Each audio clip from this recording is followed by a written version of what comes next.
আজিৰ এইটো ভিডিঅ'ত দশম শ্ৰেণীৰ দ্ৰুতপাঠ বৈচিত্ৰ্যময় অসমৰ বড়োসকল এই চেপ্টাৰটোৰ যিমানখিনি পাঠ ভিত্তিক প্ৰশ্ন উত্তৰ তাৰোপৰি পাঠৰ MCQ আৰু আজি পাঠৰ আমি ভিতৰৰ আলোচনা কুৱেশ্যন কৰিম আনসাৰ গোটেইখিনি আজিৰ বৈচিত্ৰ্যময় এইটো অসম ভিডিঅ'ত ডিছকাছ কিতাপখনৰ কৰিম। চ' পৰা। ভিডিঅ'টো প্ৰথমৰ পৰা শেষলৈ চোৱা আৰু তোমালোকে আমাৰ এই সেৱা পাঠশালা ইউটিউব চেনেলটো ছাবস্ক্ৰাইব কৰি লোৱা কাৰণ তোমালোকৰ ক্লাছ 10ৰ আটাইখিনি আমাৰ সেৱা পাঠশালা ইউটিউব চেনেলত পঢ়াই থকা হৈছে।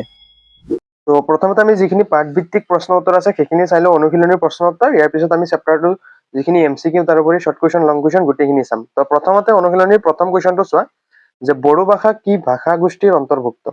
এৰ উত্তৰ চোৱা যে বড়ো ভাষা চীনা তিব্বত বৰ্মীয় ভাষা গোষ্ঠীৰ অন্তৰ্ভুক্ত।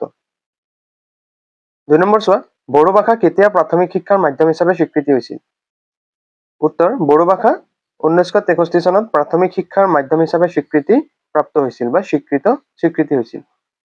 3 নম্বৰ চোৱা যে বড়োসকলৰ বিষয়ে লিখা দুখন গ্ৰন্থৰ নাম লিখা। উত্তৰ বড়োসকলৰ বিষয়ে লিখা দুখন গ্ৰন্থৰ নাম হ'ল চিত্তৰঞ্জন মুছাহাৰীৰ ফৈমাল মিজিংক আৰু জুজাইনি অৰ।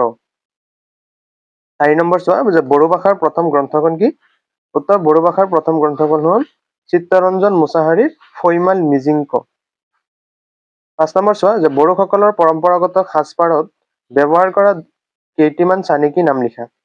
উত্তৰ বড়োসকলৰ পৰম্পৰাগত সাজপাৰত ব্যৱহাৰ কৰা কেইটিমান চানেকি হ'ল দাউথু আগান, ফাৰেও মেগমন, মুফুৰ আফা, দেউৰাই মৌখ্ৰাপ, তাৰপিছত থাইগিৰ বিবাৰ হাজৌ আগৰ আদি। 6 নম্বৰ চমুটোকা লিখিব দিছে আমাক উস্তাদ কামিনী কুমাৰ নাৰ্জাৰী। খ দিছে সুভাষ ব্ৰহ্ম। সুভাষ ব্ৰহ্মটো পৰীক্ষাত খুব আহে। বিনেশ্বৰ ব্ৰহ্ম। তো একেবাৰে শৰ্টকে মই লিখি দিছো চোৱা যে উস্তাদ কামিনী কুমাৰ নাৰ্জাৰী দেৱৰ বিষয়ে ভালদৰে লিখি লোৱা যে নৃত্যশিল্পী উস্তাদ কামিনী কুমাৰ নাৰ্জাৰীৰ নিস্বাৰ্থ আৰু অশেষ প্ৰচেষ্টাত বড়ো নৃত্য ৰাজ্যিক পৰ্যায়ৰ পৰা ৰাষ্ট্ৰীয় পৰ্যায়লৈ উন্নীত হয়। তেওঁ 1926 চনত বৰ্তমান গোসাইগাঁও মহকুমাৰ অন্তৰ্গত বিন্যাখাটা অঞ্চলৰ বামুণকুৰা গাঁৱত জন্মগ্ৰহণ কৰিছিল। তেওঁৰ পিতৃৰ নাম আছিল ৰাজাৰাম নাৰ্জাৰী আৰু মাতৃৰ নাম আছিল থাংগালী নাৰ্জাৰী।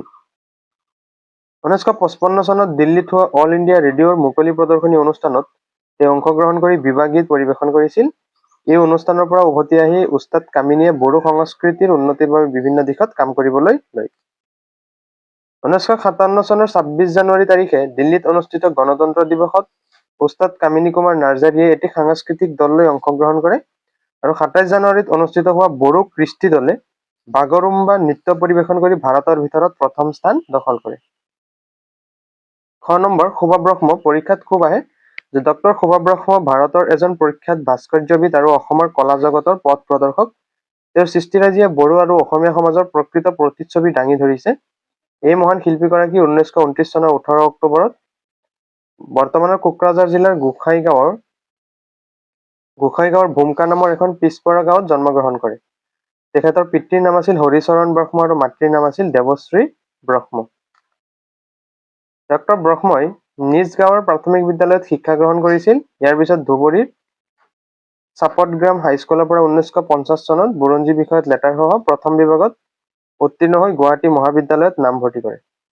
ব্ৰহ্মদেৱ সৰুৰে পৰাই এজন চিত্ৰশিল্পী আৰু ভাস্কৰ্য শিল্পী হোৱাৰ কি কৰিছিল সপোন দেখিছিল।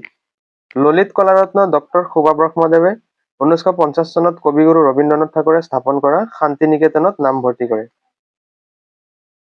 1957 চনত সুখ্যাতিৰে শিল্প বিষয়ত স্নাতক ডিগ্ৰী লৈ অসমলৈ উভতি আহে আৰু তাৰিণীচৰণ হাইস্কুলত শিক্ষকতা আৰম্ভ কৰে। চোৱা যে বিনেশ্বৰ ব্ৰহ্ম শ্বহীদ বিনেশ্বৰ ব্ৰহ্মদেৱে 1949 চনৰ 28 ফেব্ৰুৱাৰী তাৰিখে বৰ্তমান কোকৰাঝাৰ জিলাৰ ভাৰতমাৰী গাঁৱত জন্মগ্ৰহণ কৰে। তেওঁৰ পিতৃ মাতৃৰ নাম আছিল ক্ৰমে তাৰামণি ব্ৰহ্ম আৰু চুন্তি ব্ৰহ্ম। ব্ৰহ্মদেৱৰ প্ৰাথমিক শিক্ষা আৰম্ভ হয় নিজ গাঁৱৰ 365 নম্বৰ প্ৰাথমিক বিদ্যালয়ত। 1954 চনত প্ৰাথমিক শিক্ষা সাংকৰি কোকৰাঝাৰ উচ্চতৰ মাধ্যমিক বহুমুখী বিদ্যালয়ত 1960 চনত নামভৰ্তি কৰে। এই বিদ্যালয়ৰ পৰাই এম ই খণ্ডৰ বৃত্তি লাভ কৰাৰ লগতে 1967 চনত PhD পৰীক্ষাত PUC পৰীক্ষাত অংকত লেটাৰ সহ প্ৰথম বিভাগত উত্তীৰ্ণ হয়। তো তোমালোকৰ এই চেপ্টাৰটোৰ যিখিনি অনুশীলনী কুৱেশ্যন আনসাৰ আছিল সেইখিনি শেষ হ'ল। তো এতিয়া আমি MCQ তোমালোকৰ কাৰণে লৈ আনিছো কেইটামান মই নিজে লিখি লৈ আনিছো আৰু MCQ তোমালোকৰ আজিকালি বৈচিত্ৰ্যময় অসমতো আহিব ধৰিছে মেট্ৰিক পৰীক্ষাত। তো MCQ খিনি চোৱা। প্ৰথম MCQ যে বড়ো ভাষা কি ভাষা গোষ্ঠীৰ অন্তৰ্গত। ইয়াৰে অপশ্যন কোনটো হ'ব গ হ'ব শুদ্ধ উত্তৰ যে চীনা তিব্বত বৰ্মীয় 2 নম্বৰ চোৱা যে বড়ো ভাষা কেতিয়া প্ৰাথমিক শিক্ষাৰ মাধ্যম হিচাপে স্বীকৃতি লাভ কৰিছিল এইটো বহুত ইম্পৰ্টেন্ট কুৱেশ্যন 1963 চনত গ চোৱা যে বড়ো ভাষাৰ প্ৰথম গ্ৰন্থখন কি এইটো ইম্পৰ্টেন্ট যে ফৈমাল মিজিংক অপশ্যন খ নেক্সট চোৱা যুজাইনী অৰক গ্ৰন্থখন কাৰ ৰচনা উত্তৰ চিত্তৰঞ্জন মুছাহাৰীদেৱৰ ৰচনা বড়োসকলৰ পৰম্পৰাগত সাজপাৰত ব্যৱহাৰ কৰা চানিকি ফাৰেও মেগমন কি এটি সাজৰ অংশ উস্তাদ কামিনী কুমাৰ নাৰ্জাৰীৰ জন্ম ক'ত হৈছিল উত্তৰ গোসাইগাঁৱত অপশ্যন খ 1957 চনৰ গণতন্ত্ৰ দিৱসত উস্তাদ কামিনী কুমাৰ নাৰ্জাৰীয়ে কি নৃত্য পৰিৱেশন কৰিছিল বাগৰুম্বা নৃত্য ডক্টৰ সুভাষ ব্ৰহ্মই ক'ত শিক্ষা গ্ৰহণ কৰিছিল উত্তৰ শান্তি নিকেতনত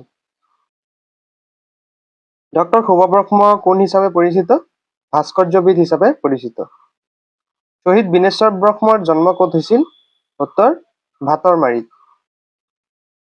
নেক্সট 11 নম্বৰ যে বিনেশ্বৰ ব্ৰহ্মই কিমান চনত PUC পৰীক্ষাত অংকত লেটাৰ সহ নম্বৰ সহ উত্তীৰ্ণ হয় 1967 চনত অপশ্যন খ হ'ব শুদ্ধ উত্তৰ ঠিক আছে সো তোমালোকৰ চেপ্টাৰটো শেষ হ'ল নেক্সট আমি তোমালোকৰ যি বৈচিত্ৰ্যময় অসমৰ চেপ্টাৰটো আছে সেইটো আলোচনা কৰিম সো আজিৰ ভিডিঅ'টো তোমালোকে লাইক কৰি আমাৰ এই সেৱা পাঠশালা ইউটিউব চেনেল সাবস্ক্ৰাইব কৰি ল'বা সো আজিলৈ আহিছো তোমালোকে চেনেলটো সাবস্ক্ৰাইব কৰি ভিডিঅ'টো লাইক কৰি থৈ দিবা বাই বাই টেক কেয়াৰ